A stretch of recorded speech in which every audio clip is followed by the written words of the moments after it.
Hello everyone, my name is Mohammad Ikram, founder and CEO of clinic card. आज मैं आया हूँ गवर्नमेंट सर्वोदय बाल विद्यालय में शास्त्री पार्क, जहाँ पर न्यूट्रास्यूटिकल का अवेयरनेस प्रोग्राम चलेगा कि बच्चे न्यूट्रास्यूटिकल क्या होता है और न्यूट्रास्यूटिकल का यूज़ कैसे करते हैं, इसके बारे में हम बच्चों को आज बताएंगे। एसोसिएशन ऑफ इलेक्ट्रोफिजियोलॉजी आज गवर्नमेंट स्कूल के अंदर करियर सेमिनार करने जा रही है, जो बच्चों के लिए बहुत ज़्यादा इम्पोर्टेंट होगा।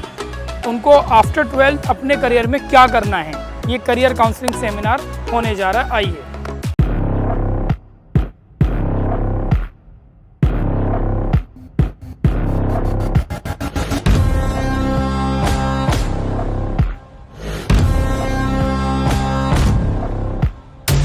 आज हमारा जो प्रोग्राम है वो विद्यांजलि प्रोग्राम है। विद्यांजलि के थ्रू जो प्रोग्राम होना है वो करियर सेमिनार होना है। यानी कि बच्चों को, ज़्यादातर बच्चों को यही नहीं पता होता कि उनको आफ्टर 12th करना क्या है। यानी कि उन बच्चों को पढ़ाई करनी है, माँ बाप ने एडमिशन्स भी कराए हैं और उनको यही नहीं पता है क्या करना है, या फिर जिन बच्चों को मालूम है कि हमें ये करना है, उनको ये नहीं पता कैसे करना है।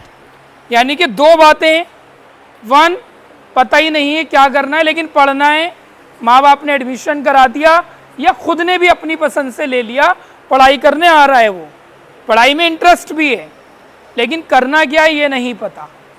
दूसरा, जिनको पता है कि मुझे कुछ करना है, उन बच्चों को यही बात नहीं पता करना कैसे है। थोड़ा एक सर्वे डाउन कर लेते हैं, कुछ बच्चों से मालूम करके ये वो क्या करना चाहते हैं। सभी स्टूडेंट 12th के हैं? चलिए लास्ट। यस, स्टैंड अप बेटा, कीप क्वाइट। क्या करना है आपको? क्या कोडिंग करनी है? कैसे होता है नहीं पता है। देखो मेरा करेक्ट हुआ ना। बच्चों को, बहुत सारे स्टूडेंट्स को ये तो पता है करना क्या है, लेकिन इनको ये भी नहीं पता कि इसको करने के बाद इनको जॉब कहाँ मिलने वाली है, कौन सी मल्टीनेशनल कंपनी है, कौन सी कॉरपोरेट कंपनी है जो इनको जॉब देगी, इस कोर्स का करियर कहाँ पर है। यस, सेकंड, यस, क्या करना है? होटल मैनेजमेंट करना है। बहुत बढ़िया। यस, यू खड़े तो हो जाओ यार, यही बात बता दो खड़े होके। नहीं पता इनको, seat down. Yes, web developer करना है। क्यों? हाँ, किसी को देखा था, इंटरेस्ट आया, क्या है? Sit down. Yes, no, yes, stand up होके यही बात बता दे यार। नहीं पता, नहीं पता। यस, क्या करना है? मशीनिंग लाइन में आगे जाना। मशीनिंग लाइन में आगे जाना। सीएनसी मशीन जो होती है उसके अंदर जाना है। आप एडवोकेट। पकड़िए माइक। यस, क्या करना है आपको 12th के बाद? एडवोकेट। एडवोकेट बनना है। BLLB या ग्रेजुएशन के बाद? ग्रेजुएशन के बाद। Sit down. आपको क्या करना है? Digital marketing. डिजिटल मार्केटिंग करना है। बिजनेस। बिजनेसमैन। बिजनेस ही करेंगे। चलिए बेटा, काफ़ी ज़्यादा इंटरेस्टेड है, अलग अलग डिफरेंट लाइंस में जाना है बच्चों को। बिजनेसमैन भी हैं और कुछ बच्चों को अलग अलग डिपार्टमेंट्स में काम करना है। जो हमारा करियर सेमिनार है वो है इस चीज़ को लेके सबसे ज़्यादा इम्पोर्टेंट है, स्किल वर्ड। हमारा पूरी NGO का और पूरी सोसाइटी का एक ही ज़्यादा मकसद रहता है कि बच्चों को ये बात बता दी जाए कि उनको कामयाब होने के लिए स्किल वर्ड ज़रूरी है। यानी कि लाइफ के अंदर एजुकेशन के साथ आपको स्किल सीखना ज़रूरी है। अगर आप सक्सेस होना चाहते हैं तो ज़्यादा ज़रूरी होता है कोई सी ऐसी लाइन चुनना जिसके अंदर स्किल भी हो और पढ़ाई भी हो, स्किल भी हो और पढ़ाई भी हो। जो बच्चा ये लाइन चूज कर लेगा वो ज्यादा आसानी से कामयाब हो सकता है। स्किल क्या होता है जी? आसान शब्दों में हुनर कहते हैं। जो हमारे पेरेंट्स भी कहते हैं ये वाली बात कि आप बच्चों को हुनर सिखाइए। जैसे कि प्रोफेशनल कोर्स, जिस बच्चे को ओडी यानी कि अभी बच्चे ने बताया होटल मैनेजमेंट करना है, वेब डेवलपर करना है, डिजिटल मार्केटिंग करना है, वेल एंड गुड। ये बच्चे अपनी पढ़ाई के साथ स्किल लेके चल रहे हैं। जो आज की दुनिया में चल रहा है उस कोर्स को इन्होंने एक्सेप्ट कर रखा है ताकि आसानी से ये बच्चे जल्दी सक्सेस हो जाएं। आपके नॉन टू में भी बहुत सारे ऐसे स्टूडेंट होंगे जिन्होंने बीए 12वीं करी इसी स्कूल से, फिर उनको करियर काउंसलिंग प्रोग्राम नहीं मिल पाया। उन्होंने जो उनको मन करा या जिसने बता दिया उन्होंने वो चूज कर लिया। लाइक कोई सभी एक थ्योरिकल कोर्स, स्किल नहीं है उसके अंदर। आपको पता है बीटेक करने वाला भी एक सर्टिफिकेट प्रोग्राम करता है स्किल वाला। बीए एलएलबी करने के बाद भी आपको एक स्किल वाला कोर्स करना पड़ेगा। इंग्लिश, कंप्यूटर, एडवांस टेक्नोलॉजी, तो आप कामयाब हो सकते हैं।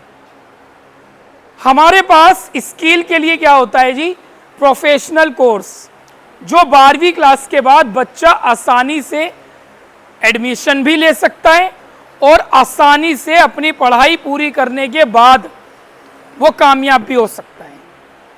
Hotel management, BA LLB, short term course होते हैं कुछ, digital marketing, mobile engineering, software hardware engineering, इसमें दोनों बातें हैं, पढ़ाई भी है और स्किल भी है। आप सब बच्चे बेटा इस लाइन को याद रखना। आपको 12वीं के बाद कोई सा भी कोर्स चूज करना है उसमें ये दो चीजें होंगी तो आप जल्दी कामयाब हो सकते हैं। अगर आपको प्रोफेसर लाइन, टीचिंग लाइन इसमें जाना है तो आपको 12वीं करनी है, बीए करनी है, बीएड करना है, सीटेट देना है, you become a government teacher. वकील बनना है, 12वीं बीए एलएलबी, तो आप एडवोकेट बन जाएंगे। कुछ बच्चे होते हैं ज़्यादा लंबी चौड़ी पढ़ाई नहीं करना चाहते, 12वीं करें और शॉर्ट टर्म कुछ ऐसा मिल जाए जिससे जल्दी कामयाबी हो जाए।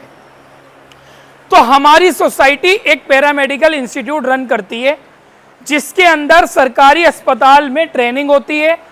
Bachelor of medical lab technician, bachelor of radiology technician और bachelor of operation theatre technician, ये कोर्स होते हैं हमारे पास।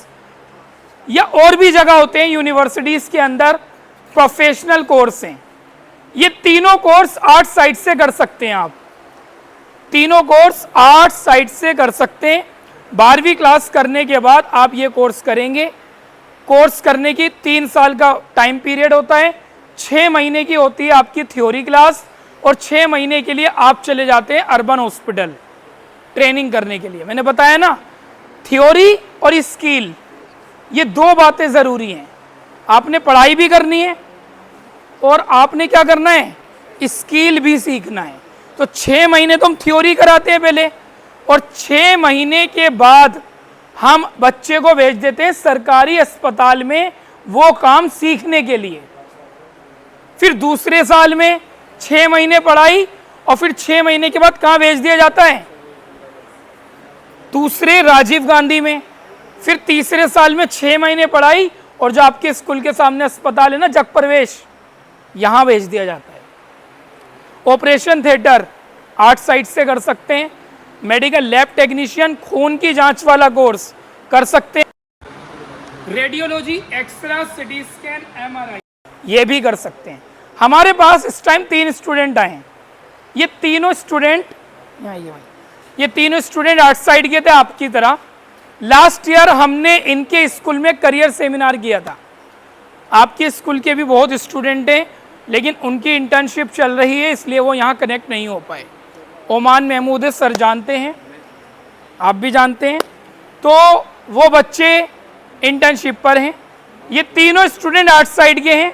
ये बच्चे अभी डायरेक्टली अर्बन से आई है, इनकी इंटर्नशिप चल रही है अर्बन हॉस्पिटल, सुना है? उसके अंदर ये जेद हैं, bachelor of medical lab technician के स्टूडेंट, ऑपरेशन थिएटर रेडी, इनका है वो MLT मेडिकल लैब टेक्नीशियन। तीनों स्टूडेंट थोड़ी सी बात बताएंगे अपने बारे में, क्या ये कर रहे हैं, क्या करने वाले हैं। ठीक है, आप सबको अब क्या करना है, पढ़ाई कौन सी करनी है, स्किल, कौन सी पढ़ाई करनी है, स्किल बेस्ड करनी है। ठीक है, थैंक यू सो मच।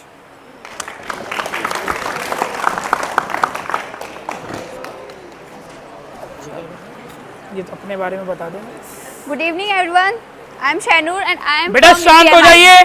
ठीक है, तो जैसे सर ने बताया मैं एक OT की स्टूडेंट हूँ और मैं अभी इरविन हॉस्पिटल, लोकनायक हॉस्पिटल में हूँ। ठीक है, अब मैं वहाँ पे मेरा जो कोर्स है ना ऑपरेशन थिएटर का, मैं सर्जन के साथ असिस्ट करती हूँ, वहाँ पे पेशेंट से कन्वर्सेशन करती हूँ। तो मेरा काम ये है। और वहाँ की इंटर्नशिप से प्रैक्टिकल भी, जैसे मैंने 6 महीने थ्योरी में पढ़ा, सेम एज मेरा प्रैक्टिकल भी वहाँ पे हो रहा है। Thank you. यश, बताइए अपने बारे में, क्या कोर्स कर रहे हैं आप?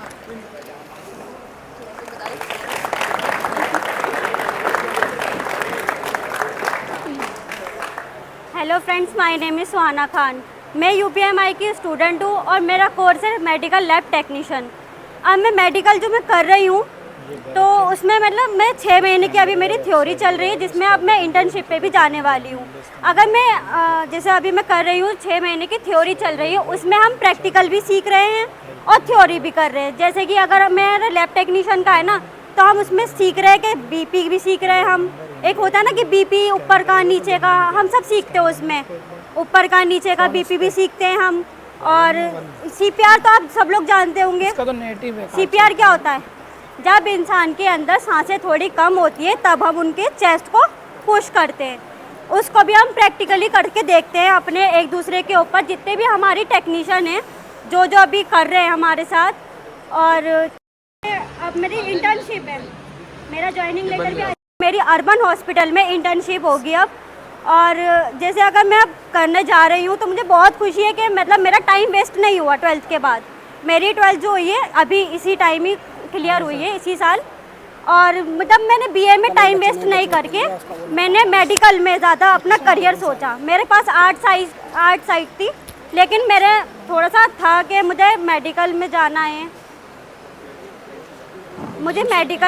है, मेरे पास आर्ट्स थी। कोई बात नहीं, आपके पास आर्ट्स हो, कॉमर्स हो, साइंस हो, कुछ भी हो, कोई फ़र्क नहीं पड़ता। अगर आपको मेडिकल में करियर बनाना है तो आप कर सकते हैं UPMI को ज्वाइन। UPMI 3 कोर्स दे रहे हैं, 3 है अभी जो हमारे पास है, मेडिकल लैब टेक्नीशियन, OT और रेडियोलॉजी। आपके पास 3 अपॉर्चुनिटी हैं। अगर आप 12th के बाद कुछ भी करना चाहते हैं, 3 अपॉर्चुनिटी है, कुछ भी आप चूज़ कर सकते हैं, वो आपके ऊपर है। अगर आप OT में करना चाहते हैं तब भी आपकी 6 महीने ट्रेनिंग चलेगी और 6 महीने आपकी थ्योरी चलेगी। अगर आप टाइम वेस्ट ना करके आप मेडिकल में अपना करियर बनाना चाहते हैं, कोई भी हो, 10th का हो, 12th का हो, उनके सबके सपने होते हैं कि हमें आगे जाके डॉक्टर बनना है, आगे जाके हमको लॉ करनी है, जो कुछ भी करना है। अगर आप मेडिकल फील्ड में करियर बनाना चाहते हैं तो आप UPMI को ज्वाइन कर सकते हैं और आप लोग हमारी तरह 6 महीने की थ्योरी और 6 महीने की इंटर्नशिप पर भी जा सकते हैं। Thank you.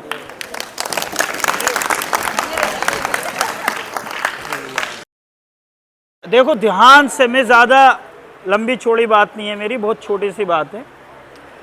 15 अगस्त को मोदी जी का स्पीच सुना था? नहीं सुना।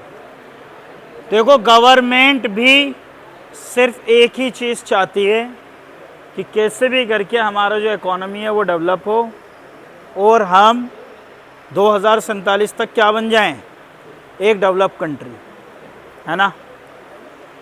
इसके लिए गवर्नमेंट एक 2014 से अभी तक लगी हुई है स्टार्टअप इंडिया। सुना है आपने स्टार्टअप इंडिया? देखिए मेरी टी-शर्ट पर एक नाम है क्लिनिक कार्ड, ये मेरा खुद का स्टार्टअप है। अभी जामिया मिलिया इस्लामिया यूनिवर्सिटी में इंक्यूबेटेड है हमारी कंपनी। तो मैं आपको इसी बारे में बताऊंगा कि कोई भी स्टार्टअप कैसे ओपन किया जाता है और कैसे वो चलता है और किस तरह से उस स्टार्टअप को आप शार्क टैंक जैसे प्लेटफॉर्म तक ले जा सकते हैं या उससे भी बड़े। वो बहुत छोटा प्लेटफॉर्म है, वहाँ पर आप सुनते हैं कुल 2 करोड़ 2.5 करोड़ 3 करोड़ की डील्स के बारे में, जबकि कंपनीज का वैल्यूएशन तो 200 करोड़ तक होता है। आदिल कादरी का नाम सुना था उसने अपने परफ्यूम का वैल्यूएशन कितना बताया था? 200 करोड़। तो शार्क्स कह रहे थे वैल्यूएशन किसने निकाला है? सुन लो यार, सबसे पहली चीज़ क्लिनिक कार्ड न्यूट्रास्यूटिकल प्रोडक्ट्स बनाता है जो हमारे day to day life activity में काम आते हैं। आपके सर के बाल से लेके पैर के नाखून तक को ठीक करने का प्रोडक्ट हमारी कंपनी बनाती है, चाहे वो हेयर्स के लिए हो, स्किन के लिए हो, मोटे होने के लिए हो, पतले होने के लिए हो, ताकत के लिए हो, किसी भी तरह की कोई भी समस्या शरीर में है। अब न्यूट्रास्यूटिकल होता क्या है? न्यूट्रास्यूटिकल्स हम जो चीज़ आपको खाने से मिलती है, protein, vitamin, fat, carbohydrate, minerals, वो सभी हम कैप्सूल के अंदर डाल देते हैं। यानी कि आप अगर उस मल्टीविटामिन मल्टी मिनरल कैप्सूल को खाएंगे तो जिस काम के लिए आपको 4 अलग अलग तरह की चीज़ें खानी थी वो खाने की ज़रूरत नहीं है, एक कैप्सूल ही आपका काम कर देगा। इसीलिए ऐसी कंपनी को खोलने के लिए आपको ड्रग लाइसेंस के नहीं, फूड लाइसेंस की ज़रूरत होती है, फसाई के लाइसेंस की। तो हमारी कंपनी बेसिकली दिखाई देती है दवाई, लेकिन वो एक्चुअल में है फूड प्रोडक्ट। तो ये बात सभी ध्यान रखेंगे कि किसी भी तरह का न्यूट्रास्यूटिकल होता है तो वो फूड प्रोडक्ट है, वो दवाई, बोलो मेरे साथ, नहीं है। अब अगर आप ऐसा स्टार्टअप करना चाहते हैं तो उसके बारे में ये बात मैं आपको क्यों बता रहा हूँ? काश मुझे ये बात अपने कॉलेज टाइम में पता होती तो मेरी कंपनी के जो 3 साल इतने स्ट्रगल में गुजरे वो नहीं गुजरते, क्योंकि मैं पूरे टाइम यूनिवर्सिटी में होता था। मैं अपनी कंपनी को यूनिवर्सिटी से पास आउट होने से पहले एक अच्छे रनवे पर ला सकता था, लेकिन हमें ये बात पता चली 2020 में और कॉलेज हमारा ख़त्म हो चुका था 2018 में। आज भी हमें ऑफिस जाना पड़ता है, लेकिन तब पढ़ाई भी हो जाती और कंपनी भी चल जाती।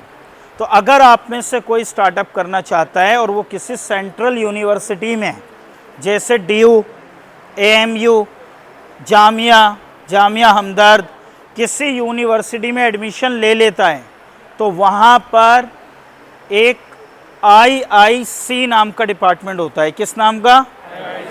Institutional innovation council. उनका काम है आपको स्टार्टअप खुलवाना, स्टार्टअप को रिकॉग्नाइज कराना, उस स्टार्टअप के लिए आपको यूनिवर्सिटी के अंदर ही ऑफिस देना, वो भी फ्री। ऑफिस भी मिलेगा और कोई रेंट भी नहीं लगेगा। प्लस काम करने के लिए जितने एम्प्लॉय चाहिए वो भी कहाँ से मिलेंगे? यूनिवर्सिटी से। भाई यूनिवर्सिटी में 2 ही तरीके के तो बच्चे जाते हैं, आप में भी 2 ही कैटेगरी के बच्चे होंगे, एक जो जॉब लेना चाहते हैं, एक जो जॉब देना चाहते हैं। तो जो जॉब देना चाहता है उसे स्टार्टअप करना है और जो जॉब लेना चाहता है उसे इसी स्टार्टअप में इंटरव्यू देना है। समझे बात? अब आप सभी लोग घर पर जाकर क्लिनिक कार्ड की वेबसाइट सर्च करना, क्लिनिक कार्ड का नाम याद रखना, KLINICKART। अमूमन क्लिनिक की स्पेलिंग C से होती है, लेकिन हमें ट्रेडमार्क नहीं मिल रहा था C से, तो हमने उसका K बना दिया। ठीक है? ये बहुत बड़ा सेक्टर है। खाली एक डॉक्टर ही इलाज नहीं करता, उसके साथ कम से कम 35-36 लोग लगे होते हैं जो अलग अलग काम करते हैं, जिसमें खून टेस्ट करना और तुम्हारा मशीनों को कंट्रोल करना, ये सारे काम डॉक्टर नहीं करते। डॉक्टर का काम होता है इंस्ट्रक्शन देना। वो दवाई लिख देंगे तो दवाई आप लेने के लिए केमिस्ट के पास जाओगे, तो जिसने B फार्मा कर रखा होगा तो वो दवाई देगा, डॉक्टर दवाई नहीं देगा। समझ गए ना? और अगर सर्जन भी इलाज कर रहा है तो उसके साथ 10-12 उसके 2 असिस्टेंट होते हैं जो उसको एक कैंची से लेकर और एक ब्लेड तक सब उसको हाथ में देते हैं, क्योंकि वो जब ऑपरेशन कर रहा है तो उसका पूरा ध्यान उस ऑपरेशन पे रहेगा, ना कि औजार कौन सा औजार कहाँ रखा है, इतने में ब्लड निकल गया तो समझ गए ना। तो ऑपरेशन थिएटर में भी काफ़ी लोग होते हैं और ये सारे कोर्स करने के बाद बहुत बड़ी अपॉर्चुनिटी आती है। अभी कुछ दिन पहले मैंने, ये तुम्हारा हॉस्पिटल है एक सफदरजंग हॉस्पिटल, इसके अंदर लगभग 100-125 उन्हें वो चाहिए थे वार्ड बॉय, सबसे छोटी पोस्ट है और गवर्नमेंट जॉब थी, और उस फॉर्म को वो ही भर सकता था जिसके पास फर्स्ट एड का कोर्स था, मतलब फर्स्ट एड का उसने सर्टिफिकेट कर रखा था, उसी को वो भर सकता था। मैंने 4 लड़कों को बताया, उन्होंने कर रखा था और वो चारों के चारों वहाँ सेलेक्ट हो गए, क्योंकि वहाँ लोग ही नहीं पहुँच पाए और ना लोगों को इन्फॉर्मेशन हो चुकी। अब वो चारों के चारों क्या कर रहे हैं, गवर्नमेंट जॉब कर रहे हैं और सिंपल सा एक एग्ज़ाम दिया और उनके पास वो कोर्स का सर्टिफिकेट था, उनको नौकरी लग गई। और 12th करते ही ऐसे अचानक पोस्टें आई, मैंने उसको एक ग्रुप में मैंने शेयर की, वहाँ से वो चारों मेरे पास आए कि भाई हमारे पास है, कैसे फॉर्म भरा जाएगा। मैंने उन्हें थोड़ा गाइड कर दिया, तो चारों क्या हुआ, गवर्नमेंट की जॉब पे चले गए। सपोज करो आपने कोर्स कर रखा है, तो ये तो कोर्स कर रखा था आपने, फर्स्ट एड एक बेसिक कोर्स है फर्स्ट एड का, वो कर रखा था, तो आप एक 25-30 हज़ार रुपये महीने की सैलरी वाले बन गए और गवर्नमेंट हॉस्पिटल में आपको जॉब लग गई। सपोज करो आपने वो भी नहीं किया, लेकिन आपने अगर ओटी असिस्टेंट या फिर MLT और ये जितने कोर्स कर लिए, तो आप सरकारी नहीं प्राइवेट के बड़े बड़े हॉस्पिटल हैं, वहाँ पे आपको बहुत अच्छी सैलरी मिलती है। इसके अलावा नर्सिंग का कोर्स है, आपको नहीं पता होगा बहुत बच्चों को कि मेल लड़कों के लिए भी नर्सिंग होती है और उसकी डिमांड हिंदुस्तान में तो बहुत ज़्यादा है ही, और उसको कराने वाली कुछ ही संस्थाएं हैं। हर कोई मेल नर्सिंग का कोर्स नहीं कराते। फीमेल नर्सिंग तो सुनी होगी, मेल नर्सिंग का कोर्स मेरे को जो मालूम है तो जामिया हमदर्द यूनिवर्सिटी कराती है, बाकी और ये अच्छी तरीके से बता देंगे क्योंकि ये इस फील्ड में है। तो वहाँ से कोर्स करने के बाद एक पड़ोस में लड़का था, उसने नीट की तैयारी करी, MBBS की, 2 साल कोटा रह गया, उसके बाद भी वो कामयाब नहीं हुआ। उसके बाद उसने मेरे से ऐसे मिल गया, मैंने कहा भाई देख तेरी बहन नर्स है और एक मेल नर्सिंग का कोर्स होता है वो कर ले। उसने वो सजेशन मेरी मान ली, उसने मेल नर्सिंग का, उसके बाद आज वो अपोलो हॉस्पिटल में नर्सिंग है और इसके अंदर सैलरी जो मैं टीचर बनने के बाद हासिल कर रहा हूँ ना, उससे ज़्यादा सैलरी उसको मिल रही है एज ए नर्सिंग का कोर्स करने के बाद। तो ये बहुत छोटी छोटी चीज़ें हैं। तो जो भी आपको बताने आ रहा है उसको ध्यान से सुनो, जो तुम्हें अच्छा लगे उसको कर लेना, प्रेशर किसी को नहीं है, जो अच्छा लगे वो कर लेना। इन्फॉर्मेशन तो होनी चाहिए कि हमें ये पता चले कहाँ से क्या कोर्स हो रहा है, ठीक है, ओके।